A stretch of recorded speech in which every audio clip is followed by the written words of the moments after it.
سلام دوستان، با کانال نکتاب خوش آمده. سالهای اخیر معمولا چیزهای عجیب و غیرعادی را مشاهده میکنیم، مثل حیوانهایی که یگان قسم اضافی در بدنشان دارند و یا اینکه بعد تولد میبینند که یگان عضو بدنشان نیست. در این میانه بیشتر حیوانهای دریایی آدمها را حیران کردند. اما واقعا سبب این تغییرات در ارگانیسم حیوانها چی بوده میتواند؟ مثل گوساله‌ای که دو پا دارد و یا بوزیچه‌ای که شکل رویش به روی انسان مانند است. و باز ماهی عجیبی که شکل آدم‌های فضایی را دارد. در این ویدیوی عجایب به دیدن این حیوان‌ها می‌رویم. پس تا آخر ویدیو با ما باشید و لایک ماندن را فراموش نکنید.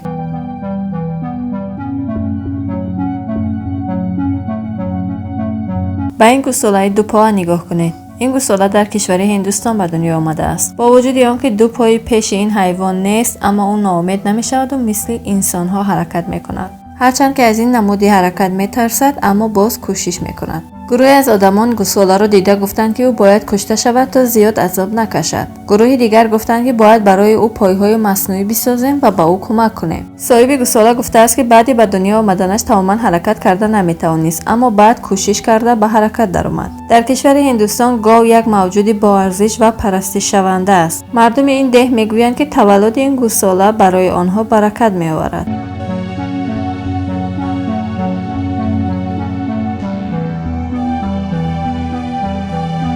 این ماهی در روسیه به قپی یک ماهیگیر افتاده است. این ماهی یک چشم دارد، زنده است و دهانش را می‌گشاید. ماهیگیر میگوید که وقتی همراه همسرش ماهی‌ها را تازه می‌کردند، این ماهی را دیدند. کسانی که ویدیو را تماشا کردند گفتند که این ماهی کمی ترسناک به نظر می‌رسد.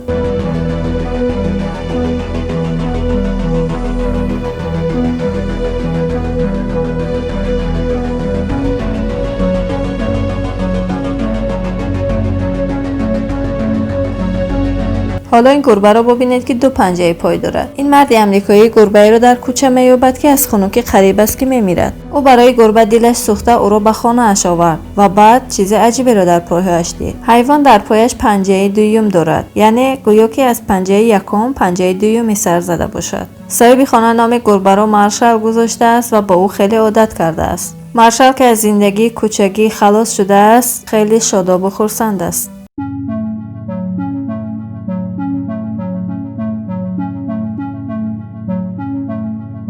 تغییرات ژنتیکی معمولا در حیوانات روی می‌دهد، اما نه همه آن را می‌فهمند. چون که حیوانی که در او تغییر ژنتیکی روی داده است زیاد عمر نمی‌بیند و زود از بین می‌رود. اما داستان خواهران دوگانه که سیامس ثابت کرده است که تغییرات ژنتیکی بر مرد نابهنگام تأثیری ندارد. معلوم نیست این ماهی در کجا پیدا شده است، اما دو سر دارد و باز حرکت هم می‌کند. هرچند که از ماهی‌های دیگر فرق دارد، اما به نظر می‌رسد که صحت و سلامت است و خیلی هم کلان شده است. سبب چنین تغییرات در ماهی‌ها هنوز معلوم نیست، اما بعضی‌ها میگویند که آلودگی آب‌ها سبب این تغییرات ژنتیکی در موجودات زیردریایی می‌شود.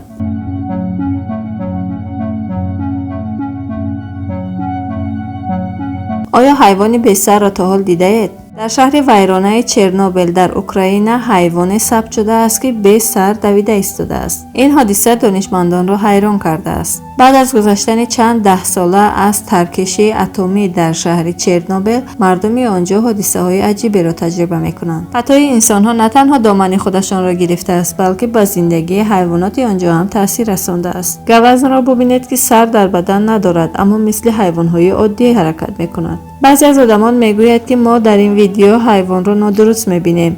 حیوان به طرف حرکت کرده ایستاده است که سرش نمایان نیست و این سبب خطا دیدن ما می شود. شما در این باره چی فکر دارید؟ نظر خود را در کامنتاری نویسید.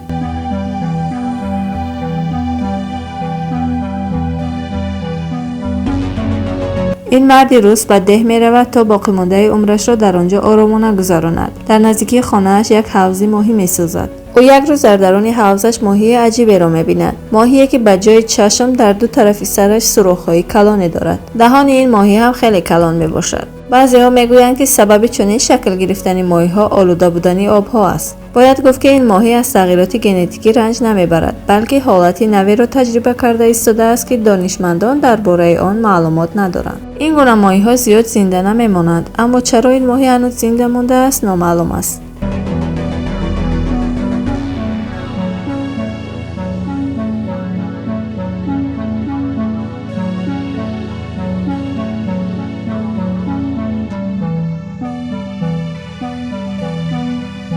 بزیچه عجیبی که شکل رویش بر روی انسان مانندی دارد در شهر آرژانتین به دنیا آمده است. این بزیچه همراه یک برادر دیگرش در یکی از منطقه‌های دامداری در شهر ریو به دنیا آمده است. صاحبش میگوید که این بزیچه بجز تغییرات رویش دیگر از بزیچه‌ها فرقیتی ندارد. صاحبش میگوید که این بزیچه که با تغییر ژنتیکی در رویش به دنیا آمده بود فقط 3 ساعت بعد تولدش زنده ماند. در نزدیکی این منطقه دامداری یک کارخانه مواد شیمیایی فعالیت دارد و میگویند که شاید تاثیر این ماده‌های شیمیایی بر ژنتیک این بزیچه تاثیر کرده باشد.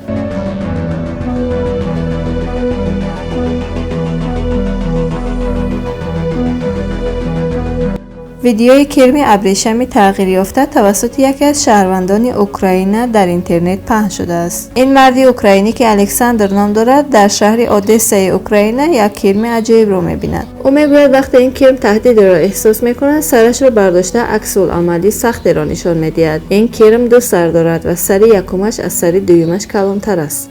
بعضی میگویند که شاید این کرم از لابراتوری‌های تحقیقاتی پنهانی اوکراین برآمده باشد و شاید توسط انسان‌ها ساخته شده باشد.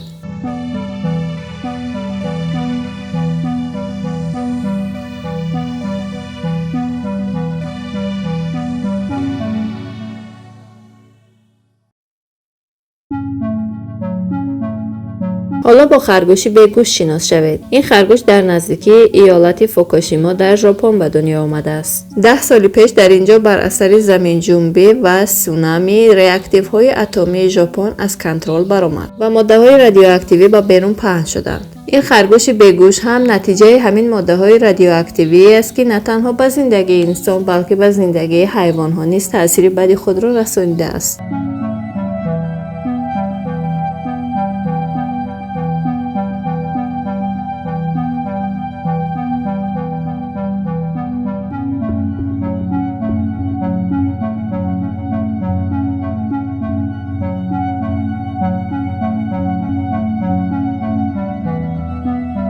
ماهیگیران در جزیره کوریل در منطقه شرقی روسیه ماهی عجیبی را به دام آوردند. آنها ویدیوی این ماهی را در اینترنت پخش کردند که شکل رویش به آدم‌های فضایی مانند است. میگویند که ماهیگیران بعد قپیدن این حیوان عجیب آن را در ساحل دریا گذاشتند و کسی آن را با خود نبرد. مردم آن محل هم به ساحل آمده این حیوان عجیب را دیدند و آن را به نوار گرفتند.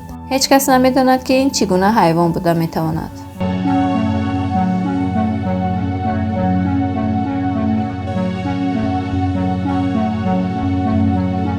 در نزدیکی شهر چرنوبیل اوکراین توریست ها با موجودی عجیبی روبرو شدند.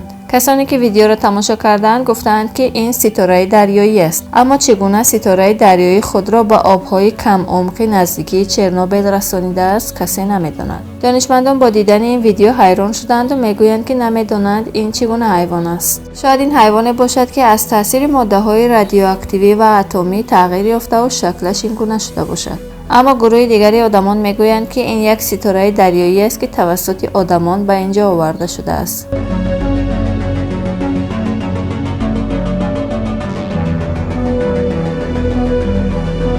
شما در این باره چی فکر دارید؟ با فکر شما سبب این تغییرات حیرت آور در حیوانات چی بوده میتواند؟ آیا پیدا شدن این حیوانات عجیب برای انسانها خطر به حساب می رود؟ شاید دیر نشده از آلوده شدن محیط زیستمان باید پیشگیری کنید. فکر و عقیده های خود را در کامنتری نویسید.